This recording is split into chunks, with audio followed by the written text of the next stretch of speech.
Hey, what's up guys? Patrick here from Syntropy Chiropractic Training. I wanted to help you out a little bit with basically what we talk about finding the window. When we put out the feeler, what are some of the biggest questions you had? A lot of people had to do with specific body types and body morphologies. So I wanted to kind of run through this matrix and how we look at this as a whole. So what we're doing when we're looking for the window is we're looking for that space where you feel that resonance with the bone and you're actually connected with the bone and you feel all the musculature around it let go. Okay, and there's that moment where everything is open and you can fire through there through the least resistance and you get the most output for the least input. Okay, so there's a couple of factors we got to look at here. I was kind of first exposed to this probably from Arnaud Bernier, and he always talked about the four elements, either water, earth, fire, and wind. And it was a beautiful explanation, but it didn't really make a lot of sense to me. It wasn't fully clear. So we broke this down a little bit further, and really there's two separate scales here, two separate spectrum. One is adiposity, which is the level of adipose tissue, your body fat. Okay, and so you have very, very lean, low adiposity, and you have people that are carrying a little extra weight, okay? Then you've got your tension and tone spectrum, okay? So from a very low tone, like your super yoga person, and very, very high tone. And you can think of maybe a Conor McGregor or a rock climber, or somebody that's really wiry, or just high tone in general. So we have to add these two together. And if we have very, very, very low body fat, okay, and very high tone, think of this as your typical rock climber, what you have to do there is you have to not move very far. There's very little range of movement, and you just place your finger there and you should be able to feel the window open much easier. It's almost at neutral. You don't have to do much with your finger. You lay it there, barely move the head, and just find where it opens the most, okay? Now, if we take that exact same type of morphology like a climber, and then we add a bunch of body fat on them or a bunch of muscle mass, let's think of our typical power lifter, okay? So the exact same thing, you're gonna have high tone and you're not gonna have to move it very far off of neutral. As a matter of fact, if you take it far from neutral, it's gonna be more difficult, okay? So this is gonna be closer to neutral with these people. However, you've got a lot of adipose tissue. And so what you need to do is you need to compress the adipose tissue.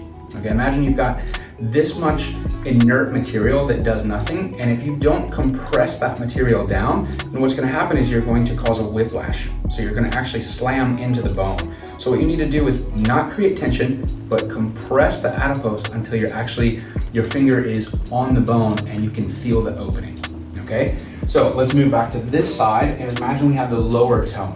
Okay, so we're imagining people here. When you're going to find somebody that is going to be very low adiposity, okay, so they're very lean, but they're incredibly Gumby. These are your typical yoga people, you know who I'm talking about, okay, everybody has them. And so with these, what you have to do is you barely lay your finger on there, you don't want a lot of pressure, it's very light. However, the range of movement is going to be significantly greater. So someone who is very, very lean but very flexible, peace and ease for them might be way over here. Or in the side posture, you may have to get a lot of lateral flexion to keep this leg from bending over. And really the real key with this tension scale, this is gonna be how far off of neutral do you deviate, okay? Because if you try and adjust these people from neutral, what you're gonna find is it just eats up your force, okay? So it's very much like, when you adjust someone and they're so flexible and just nothing happens and you feel like you're just running into rubber. Okay, or actually like a wet spaghetti noodle. So again, low adiposity, barely lay your finger there, but then you're going to move the head, for example, if you're adjusting the cervicals, significantly farther over. You keep your finger as a fulcrum and you bend the neck over the fulcrum. And then once you're set and you find the window, only the adjusting hand moves. Okay, so this side over here, very, very little movement. This side over here, significantly greater movement, okay? Now let's go up into water. These people don't have a lot of high tension or high tone, but they also have a lot of adiposity.